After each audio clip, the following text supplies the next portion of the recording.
ሰማይ ልብ ክፍል 17 ደራሲ ዘሪሁን ገመቹ ተራኪ ኢልሃም ፈሪድ ቻናላችንን ሰብስክራይብ ላይክ እንዲሁም ሼር በማድረግ ቤተሰብ ይሁኑ።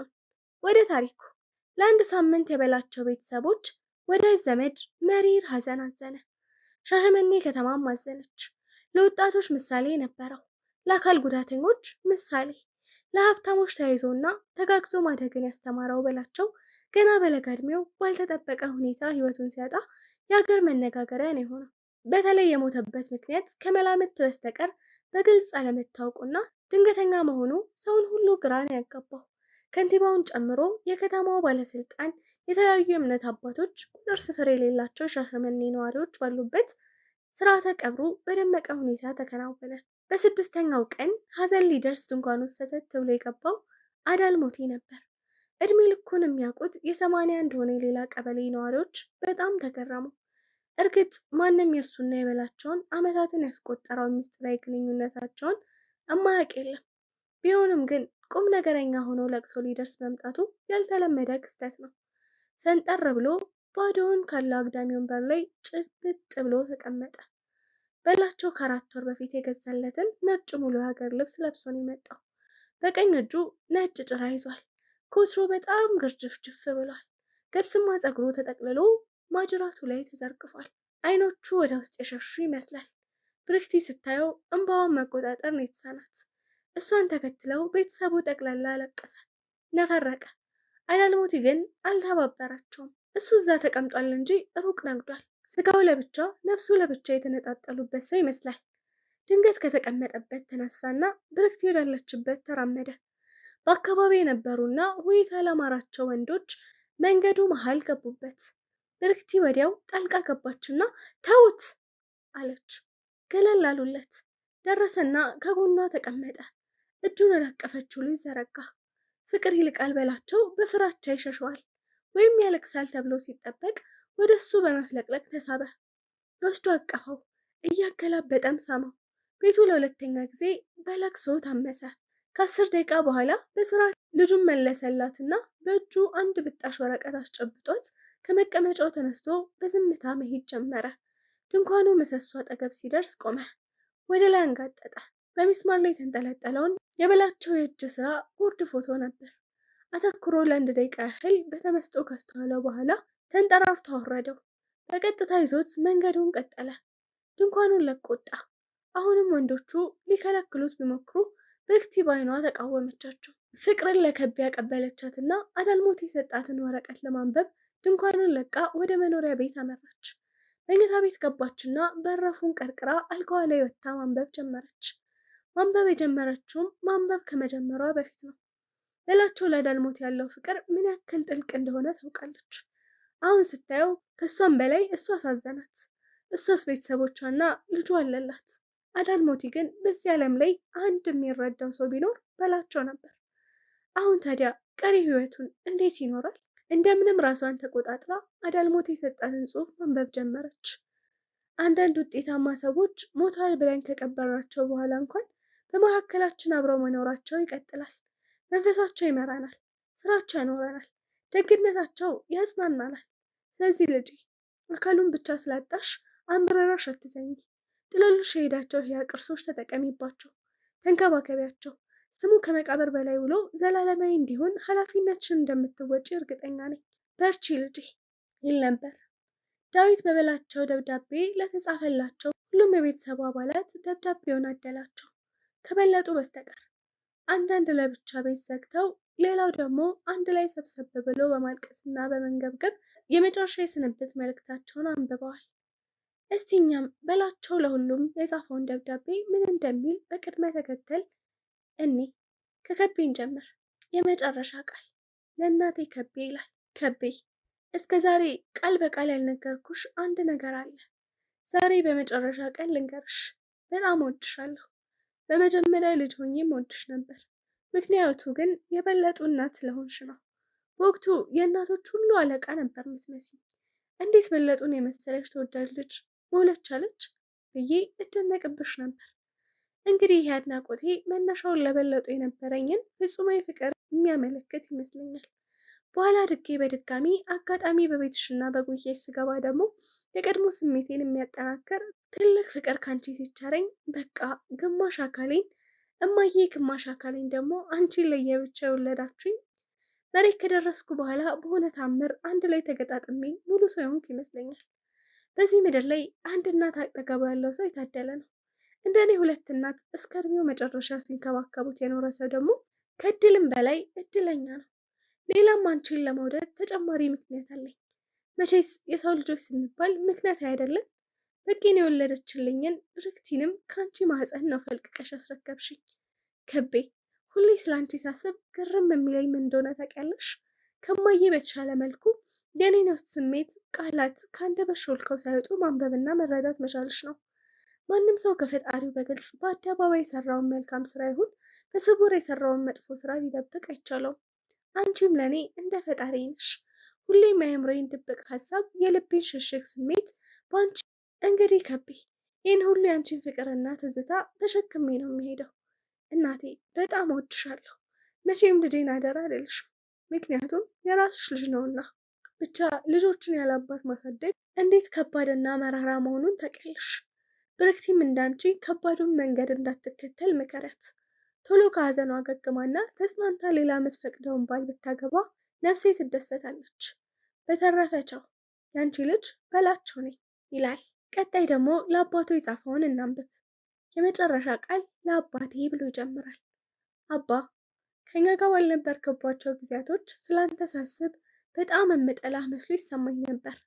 በሁኔታዎች አጋጣሚ ወደኛ ከተመለስክ በኋላ ግን ልቤን በመረመራትም አንዲት ቅንጣት ታህል ቂም እንኳን በርብሬ ማግኘት አልቻልኩም። ታዲያ ምን እንደተረዳው ታውቃለህ? በፊትም ስላንተ ሲያነሱብኝ መበሳጨውና የምነጫነጨው ጥላቻ በልቤ በቅሎበት ሳይሆን ናፍቆት ሸንቁጦኝ ስለነበር ነው። ስሬ እንድትሆን እፈልግ ስለነበር ነው። እንድትመክረኝ እፈልግ ስለነበር ነው።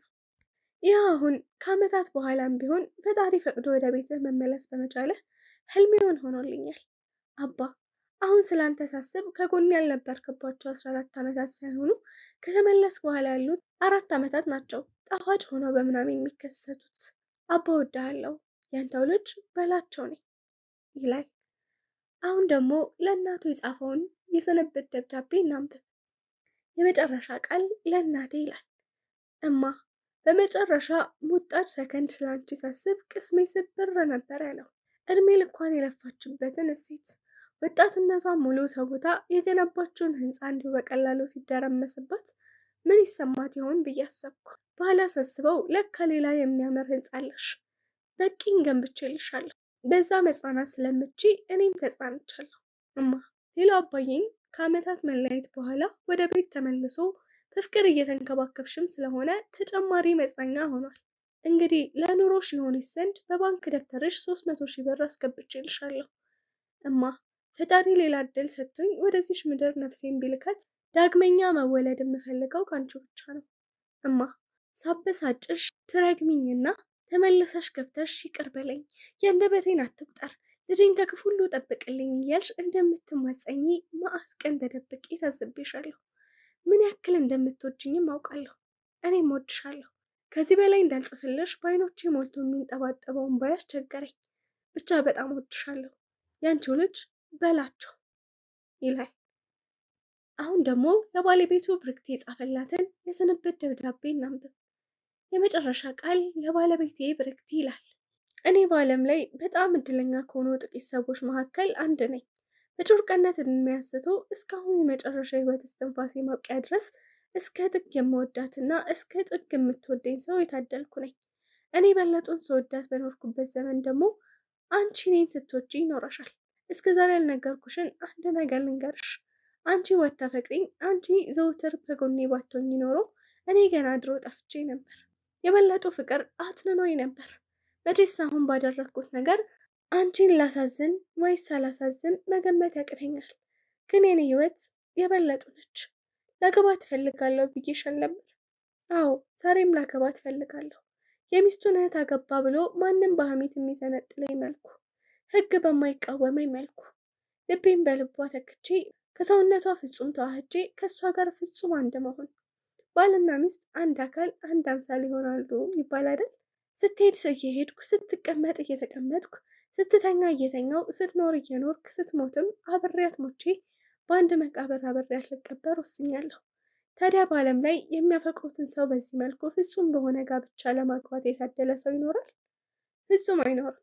አንቺም ይህን ነው እንድትረጅልኝ የምፈልገው። ምናልባት ራስ ወዳድ ሆኜ የነጠኩሽ ነገር ካለ ይቅርታ። እወድሻለሁ፣ ያንቺው በላቸው ነኝ ይል ነበር። የመጨረሻ ቃል ለጋሼ። አሁን ደግሞ ለዳልሞት የጻፈውን ነው የምናነባው።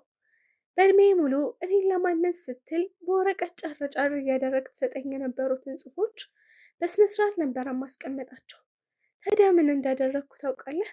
አንድ ላይ በማሰባሰብ ለመጻፍ እንዲመች አሰናድቼ ማተሚያ ቤት ሰጥቼልሃለሁ። እኔን እያነጹ ያሳደጉኝ ከጥልቅ ምናብህ የፈለቁ ልዩ ምክሮችህ ተቀብረው እንዲቀሩ አልፈልግም። ትውልዱ ሙሉ እንዲጠቀምባቸው እፈልጋለሁ። እና ጋሼ ለማተሚያ ቤቱ የሚያስፈልገውን ክፍያ አጠናቅቄ ስለከፈልኩ ከአንድ ወር በኋላ አልቆ ለገበያ ይበቃል። ሲደርስ የተወሰነ ኮፒ ዳዊት ያመጣልሃል። ጋሼ ሌላው ያደረግኩትን ነገር ለምን እንዳደረግኩት ለአንተ ላስረዳ አልሞክርም። ምክንያቱም እኔም ካንተ የኮረጅኳቸውን ሀሳቦች ነው ወደ ተግባር የቀየርኩት። እንደዛ እንዳስብና እንዳሰብኩትም እንድከውን መንገዱን አሳይተህ ስንቁንም ስላስታጠከኝ አመሰግናለሁ። ጋሼ በጣም እወድሃለሁ፣ ያንተው በላቸው ነኝ ይል ነበር። አሁን ደግሞ ለበለጡ የጻፈላትን እናንብብ።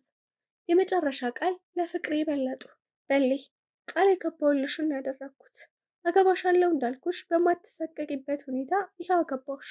ከአሁን ወዲህ ምንም ነገር ሳይረብሸኝ፣ ለኑሮ ሳልጨነቅ፣ ለስራ ጊዜን ሳላባክን፣ ቤተሰብ ጓደኛ ሳልን ሁሉን ነገር ትቼ ሁሉን ነገር ንቄ ከአንቺ ውስጥ በአካልም በፍቅርም ሰራኩ።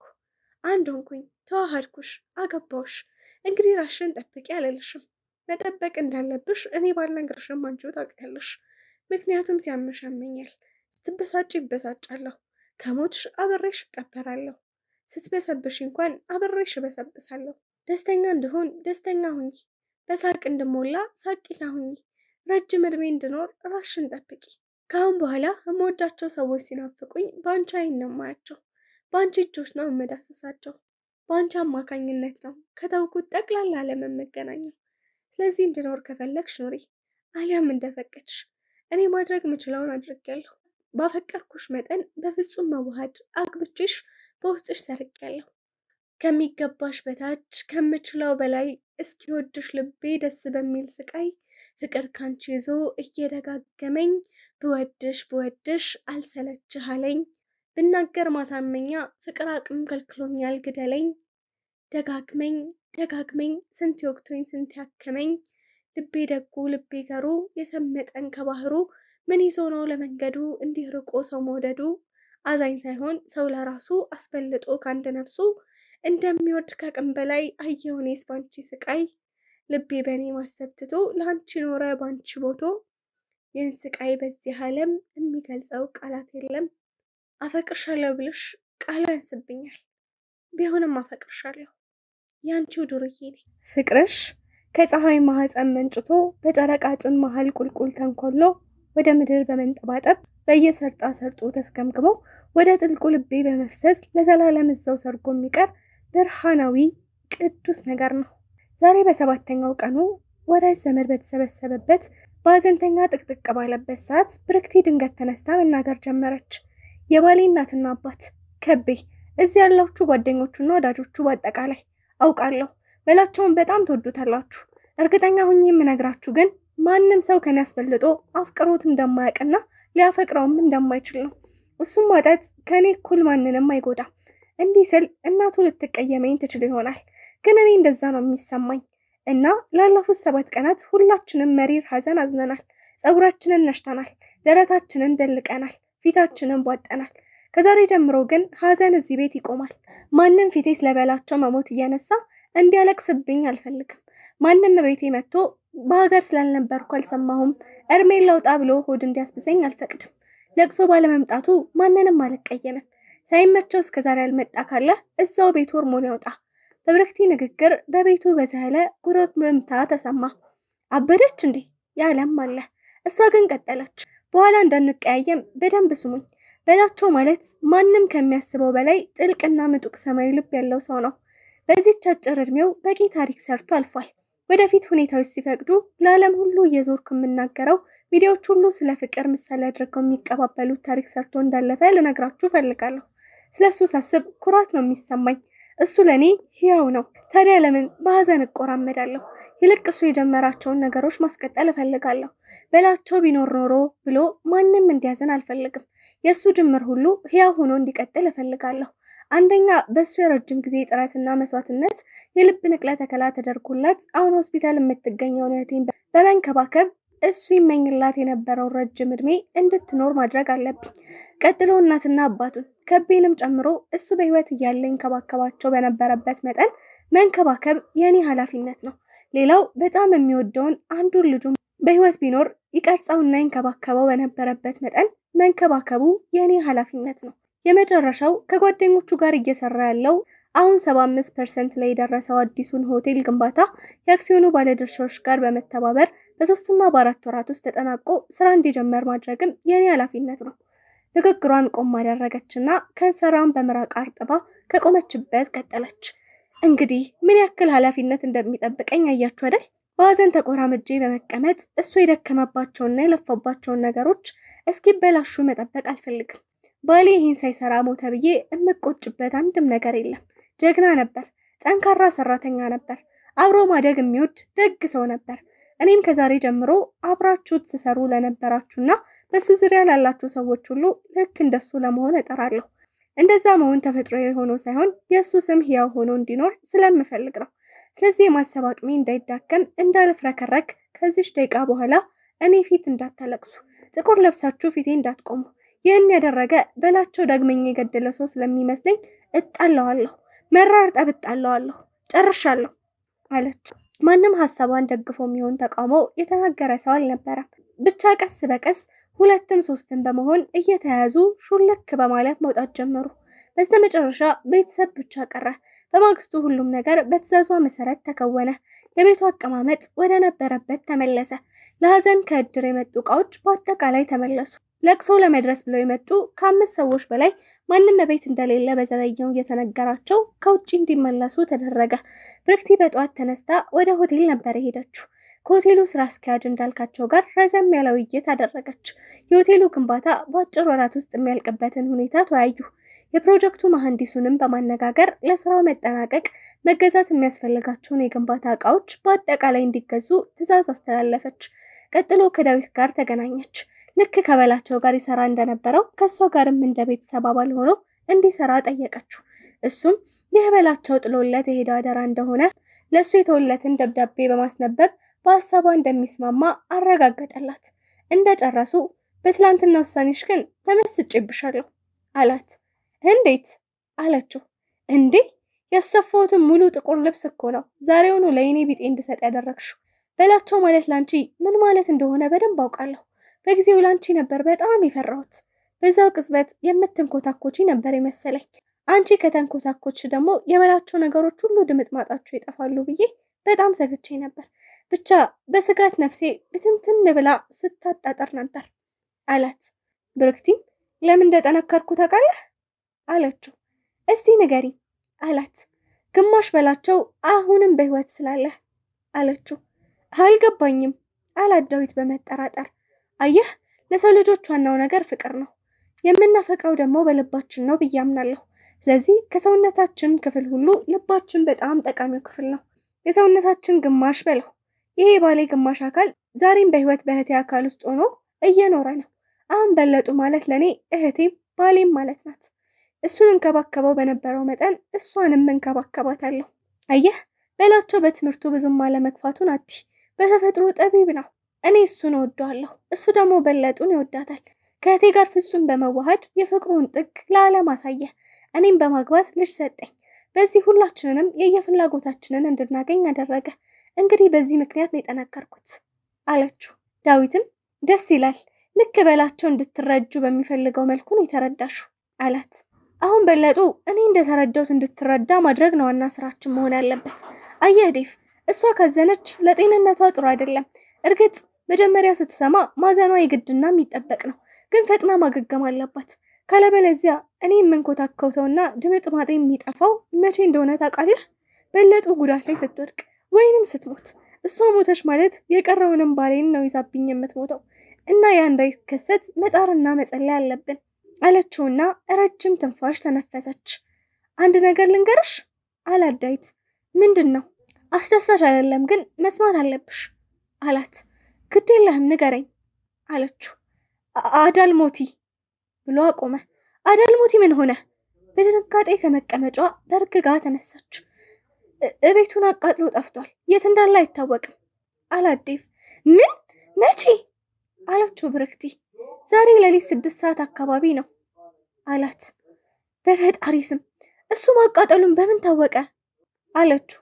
ማታ 4 ሰዓት አካባቢ አንድ ጄሪካን ጋዝና አንድ ክብሪት ከመሃል ሱቅ ገዝቶ ነበር አሉ አላት። በል ተነስ እንሂድ፣ ተነስ አለችው። ወዴት? አላት። ማየት አለብኝ፣ ወደ ሰፈሩ ውሰደኝ አለችው። መኪናውን ዳዊት እያሽከረከረ 81 ሰፈር በሚገኘው የአዳልሞቲ ቤት ደረስን። 200 ካሬ ሜትር ስፋት ያለው ግቢ ውስጥ የሚገኝ አንድ ክፍል ቤቱ ሙሉ ከሙሉ ወድሞ አመዱ ብቻ ተቆልሎ ይታያል። በጣም ነው ውስጧ የተነካው። አዳልሞቲ ይህንን ያደረገው እርግጠኛ ነች። ከበላቸው ጋር በተያያዘ ጉዳይ ነው። ዴቭ በላቸው ጋር ውሰደኝ። ዳዊት ደነገጠ። ምን አልሽኝ? ጆሮውን ባለማመን ለማጣራት ጠየቃት። ማለቴ የተቀበረበት ቦታ ውሰደኝ አለችው። እሻላትና ቀድሟት መኪና ውስጥ ገባ። እሷም በዝግታ አንገቷን ደፍታ ተከተለችው። ወደ እናቷ ቤት ጎራ አለችና አበባ ቀጥፋ ያዘች። ከ10 ደቂቃ በኋላ በላቸው መቃብር ጋር ሲደርሱ ያልጠበቁት ነገር ነው የጠበቃቸው። ከበላቸው ትኩስ መቃብር ጎን 4 እንጨት ተተክሎ በላዩ ላይ አረንጓዴ ላስቲክ እንደ ጣሪያ ለብሷል። ከውስጥ ቤቱ ግድግዳ ላይ ለዘመናት ተንጠልጥሎ የኖረውን ያረጀ ጥቅስ እዚህም አምጥቶ እንጨቱ ላይ አንጠልጥሎታል። ፍቅርሽ ከፀሐይ ማህፀን መንጭቶ በጨረቃ ጭን መሃል ቁልቁል ተንኳሎ ወደ ምድር በመንጠባጠብ በየሰርጣ ሰርጡ ተስገምግሞ ወደ ጥልቁ ልቤ በመፍሰስ ለዘላለም እዛው ሰርጎ የሚቀር ቅዱስ ነገር ነው። በውስጡ አዳልሞቲ ኩርምት ብሎ ተቀምጦ መጽሐፍ ያነባል። 50 የሚሆኑ መጽሐፎች አጠገቡ በላስቲክ ተሸፍነው ተቆልለዋል። ከሶስት ቀን በፊት ከድንኳን ውስጥ ይዞት የመጣው የበላቸው ፎቶ ከፊት ለፊቱ በላቸው መቃብር ላይ በስርዓቱ በቁሞ አስቀምጦታል። ብርክቲ አፏን ከፍታ ከመኪናው በደመነፍስ በመውረድ በዝግታ ወደ መቃብሩ ተራመደች። ስትደርስ የያዘችውን አበባ በላቸው መቃብር ላይ ከፎቶ ፊት ለፊት አስቀመጠችውና በጸጥታ ከአዳልሞቲ ጎን ተቀመጠች። ዳዊት ሊረብሻቸው ስላልፈለገ መጀመሪያውንም ከመኪናው አልወረደም። እዛው በተቀመጠበት በመስታወቱ አሻግሮ ሁለቱም የሚያደርጉትን መታዘብ ጀመረ። ከ15 ደቂቃ ዝምታ በኋላ ብርክቲ ድንገት መናገር ጀመረች። ጋሼ ምንድን ነው የሰራኸው? እቤትህን ማቃጠል ተገቢ ነው? አሁን ቀሪ ህይወትህን እንዲህ ልታሳልፍ ነው? ይሄ ለእኔ ሰላም የሚሰጠኝ የበላቸውንስ የሞት መንፈስ የሚያስደስተው ይመስላል? እኔ ፍጹም አይመስለኝም። ባለፈው ከአዲስ አበባ ሊሰናበተን የመጣ ቀን ትዝ ይልሃል? የዛን ቀን አዎ፣ ሙሉ ሌሊቱን አንተን አደራ ሲለኝ ነበር ያነቃው። በላቸውን እኔም እኮ ወደዋለሁ። አንተ እንዳደረግከው እንዳደርግ ውስጤ ሳይገፋፋኝ ቀርቶ ይመስላል? ግን እንደዛ ባደርግ ብዙ ነገር ነው የማበላሸው። እሱ የጀመራቸውን ጅምር ስራዎች ሁሉ ውጤት አልባ ይሆናሉ፣ ተፈረካክሰው ይድማሉ። ደግሞ እኮ ልጁን ፍቅርን ተክቶልን ነው ሄደው። ከትላንት ወዲያ ቤት የመጣ ጊዜ አንተን እንዴት እንደወደደህ አላየህም? ማንንም ሰው እኮ እሺ ብሎ እንደዛ እንዲያቅፎ ፈቅዶ አያውቅም ነበር። አንተ ላይ እንደዛ በተለጠፈበት ልክ እንደ አባቱ ስለወደደህ ነው። ጋሼ አንተ እዚህ የምትኖር ከሆነ እኔም እዚሁ ነው የምኖረው። አዳልሞቲ በጸጥታ መጽሐፉን እያነበበ የምትለውን ከመስማት ውጪ ምንም አይነት እንቅስቃሴ አልተስተዋለበትም። ብርክቲን እዛዜ የመሰለ ንግግሯን ቀጠለች። እውነቴን ነው ጋሼ፣ አሁን ከኔ ጋር ወደ ቤት አብረን እንድንሄድ እፈልጋለሁ። ከዛሬ ጀምሮ ከኛ ጋር አብረህ እንድትኖር እፈልጋለሁ። ለበላቸው ታደርግለት የነበረውን ለፍቅር እንድታደርግለት እፈልጋለሁ። አያት እንድትሆነው በእውቀትህ እንድትኮተኩተው እፈልጋለሁ። ድንገት ካቀረቀረበት ቀና ብሎ እብድ እኮ ነኝ አላት። ብርክቲን በእድሜዋ ሙሉ አዳልሞቲ ለመጀመሪያ ጊዜ ቃል አውጥቶ ሲናገር ሰማችሁ። ባለፈው በላቸው አወራኝ ብሎ ሲነግራት የሚቃዥ መስሏት ነበር። ለካ እውነቱን ነው። ጋሼ ማንም እንደዛ ሊያስብ ይችላል። ለዘመናት ግን ለበላቸው እብድ አልነበርክም። ለሱ እብድ ካልሆንክ ደግሞ በምንም አይነት መስፈርት ለኔም እብድ ልትሆን አትችልም። ለልጅም እንደዛው። ግድ የለህም ጋሼ፣ ልጅህ በላቸው የሚደሰተው እዚህ መቃብሩን አቅፈህ ስተክዝ ሳይሆን ቤቱ ገብተህ ልጁን ስትንከባከብለት፣ ልጁን ስትመክርለት፣ በእውቀት አንጸህ ስታሳድግለት ነው። አዎ እንደዛ ስታደርግ ነው። ስለዚህ እምቢ እንዳትለኝ ብላ ከተቀመጠችበት ተነሳችና መጽሐፎቹን መሰብሰብ ጀመረች። አዳልሞቲ ግራ በመጋባት አፍጥጦ አያት። ግማሽ መጽሐፍቱን ያዘችና ወደ መኪናው በመሄድ አስቀምጣ ዳዊትን አስከትላ ተመለሰች። የቀረውን መጽሐፍ ዳዊት ሰብስቦ ወደ መኪናው አመራ። እሷ ደግሞ መቃብሩ ላይ የተቀመጠውን የበላቸውን ፎቶ አንስታ በመያዝ ተነሳ ጋሼ አለችው። ትንሽ ከቅማማ በኋላ በቀሰስተኛ እንቅስቃሴ በዝግታ ተነሳ። እጁን ይዛ መንገድ ቀጠለች። እያዘገመ ተከተላት። መኪና ውስጥ ገቡና ጉዞ ጀመሩ። ክፍል 18 ይቀጥላል።